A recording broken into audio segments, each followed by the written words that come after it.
ज्यादा का वक्त बीत चुका है मतदान होते हुए। तस्वीरें कहां से आप हमें दिखाएंगे और क्या वहां से बताएंगे हमें? देखिए, सिद्धार्थनगर में एक ऐसी पोलिंग स्टेशन पर हूं मैं जहां पर सबसे ज्यादा बूथ हैं। 4 बूथ इधर हैं और 5 से ज्यादा बूथ इधर हैं। तो आप ये समझ लें कि यहाँ पर कम से कम वोट जो कास्ट आज होना है, कम से कम 6 से 7 हज़ार वोटर यहाँ हैं। सुबह से देखिए लाइन सभी बूथों पर आपको लोग दिखेंगे। और सिद्धार्थनगर 3 वजहों से इस बार ज़्यादा इंपॉर्टेंट है, क्योंकि मौजूदा स्वास्थ्य मंत्री जयप्रताप सिंह सिद्धार्थनगर से ही हैं। मौजूदा बेसिक शिक्षा मंत्री जो है सिद्धार्थनगर से हैं। पूर्व विधानसभा अध्यक्ष माता प्रसाद पांडे भी सिद्धार्थनगर से हैं। तो ऐसे में इन तमाम सिनेरियो को देखते हुए इस बार गोरखपुर के बाद ज़्यादा मंत्रियों और ज़्यादा विधायकों अगर कोई क्षेत्र है तो सिद्धार्थनगर है। और फिलहाल वोटिंग अपने शबाब पर है। अभी 8 बजे के बाद का समय है और सभी बूथों पर महिलाएं पुरुष तमाम लोग इंतजार कर रहे हैं। मेन गेट से लगातार देखें तो भारी तादाद में लोग लगातार वोट कास्ट करने के लिए भी लगातार आ रहे हैं।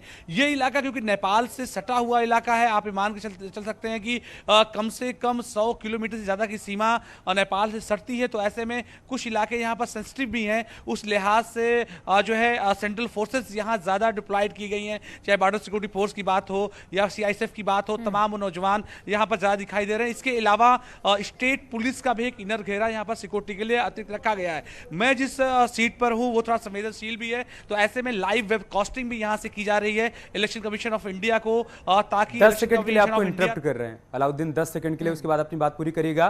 मंत्री उपेंद्र तिवारी इस वक्त वोट डालते हुए नजर आ रहे हैं और जैसा कि नीलू आपने बताया कि 7 मंत्रियों की प्रतिष्ठा भी इस बार दांव पर है।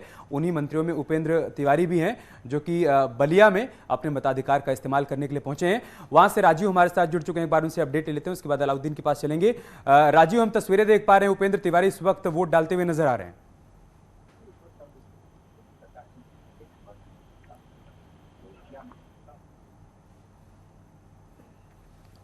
लगता है राजीव हमारे साथ नहीं जुड़ पाए, लेकिन उपेंद्र तिवारी वोट कास्ट करते हुए नजर आ रहे हैं यहाँ पर।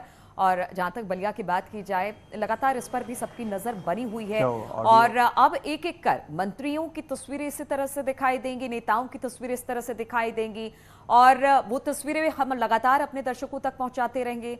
आप देख रहे हैं अब वोट डालकर निकल रहे हैं उपेंद्र तिवारी इस वक्त मतदान केंद्र से, और सिंबल दिखाते हुए कि उन्होंने अपने मताधिकार का इस्तेमाल कर दिया है। राजीव के पास चलते हैं सीधा। राजीव, उपेंद्र तिवारी आपके पास हैं, बातचीत करिए उनसे। इस वक्त देखिए, इस वक्त तो मतदान के बाद योगी सरकार के मंत्री उपेंद्र तिवारी जी हमारे साथ मौजूद हैं। तिवारी जी, कितनी बड़ी चुनौती इस बार देख रहे हैं? आप खुद इस बार चुनाव मैदान में हैं। देखिए, पूरे उत्तर प्रदेश के अंदर कहीं चुनौती नहीं है। हम सदर विधानसभा क्षेत्र में हैं। हमारे यहाँ पे भारतीय जनता पार्टी के उम्मीदवार भाई हमारे श्री दयाशंकर सिंह जी हैं और दयाशंकर सिंह जी भी प्रचंड बहुमत के साथ चुनाव जीत रहे हैं। फेफना विधानसभा में मैं चुनाव लड़ रहा हूं, मैं भी प्रचंड बहुमत के साथ चुनाव जीत रहा हूं।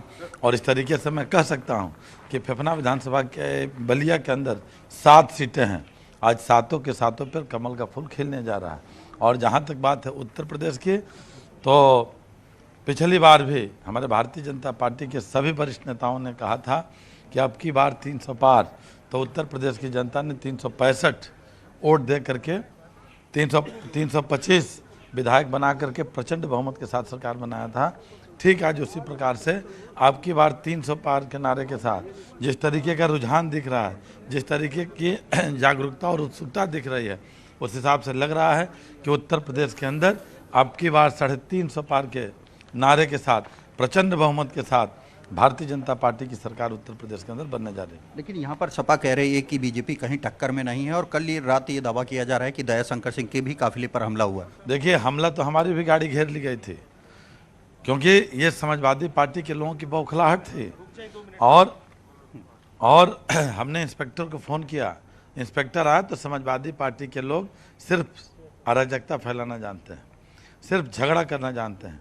आज 1 सप्ताह 10 दिनों के अंदर जिस तरीके से फेफना विधानसभा के अंदर नग्न तांडव समाजवादी पार्टी के कार्यकर्ताओं द्वारा किया गया, संत रविदास की मूर्ति तोड़ दी गई, कहीं मल्लाह बिरादरी के ऊपर हमला कर दिया गया, कहीं पासवान बिरादरी के ऊपर हमला किया गया, कहीं कुशवाहा और राजभर के ऊपर हमला किया गया, कहीं हमारे बड़े भाई के ऊपर हमला किया गया, कहीं बहुजन समाज पार्टी और भारतीय जनता पार्टी के कार्यकर्ताओं के ऊपर हमला किया गया।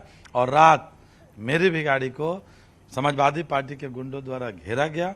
जनता बहुत उग्र थी, लेकिन हमने वहाँ के इंस्पेक्टर को फ़ोन किया और इंस्पेक्टर भाग करके आया, तब समाजवादी पार्टी के लोग हटे। तो एक तरीके से लेकिन कुशीनगर में तो स्वामी प्रसाद मौर्य भी आप पर आरोप लगा रहे हैं कि भाजपाइयों ने हमला। देखिए, स्वामी प्रसाद मौर्य और किसी के हार रहे होंगे तो उन्होंने अपने ऊपर हमला करा लिया होगा, नहीं तो कानून को बताया होते। उत्तर प्रदेश सरकार के मंत्री रहे हैं। बिल्कुल वहाँ राजीव, के दावे इंस्पेक्टर को बहुत